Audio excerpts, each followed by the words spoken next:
heeɗiɓe RFI fulfulde daade duniyaru e onon yeɓoɓe min e médiaji meɗen rendo on calminama taskaram men taskaram mon coftal ɓalli men e oɗo alet mo pewɗen tedduɓe men kala e toɓɓe kewɗe ete ko certuɗi men kala e ɓurƴi waɗaga na mbiyen tirage au sort wonande ligue des champions donde afrique ko hono noon kay kamɓe coupe caf ɗin ɓurƴoji ɗiɗi mbaɗi e talatare faltini nde men kala e kawre tafaɗe ɗe eɗen gandi ene jeeya e kawre ɓurɗe fadede ngal hakkude stade malien kamɓe Mamelodi Sundowns mbo afrique du sud ngal kawral badawal e lewru tata ɓurno kawre goɗɗe ɗe wona ɗum men kal ha joni e lata ballon e ligue des champions ngol golol koto donde europe kawre jahulɗe eɗen gandi pijama talata kame alarba kawre duttalɗe ne cabba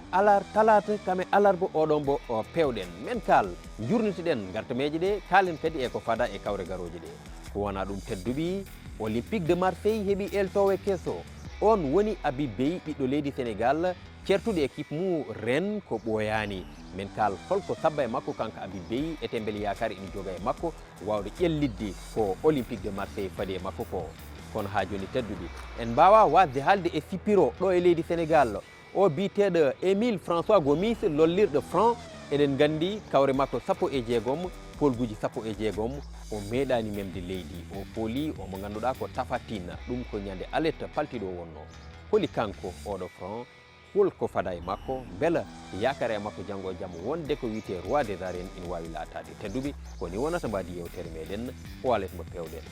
on jarama.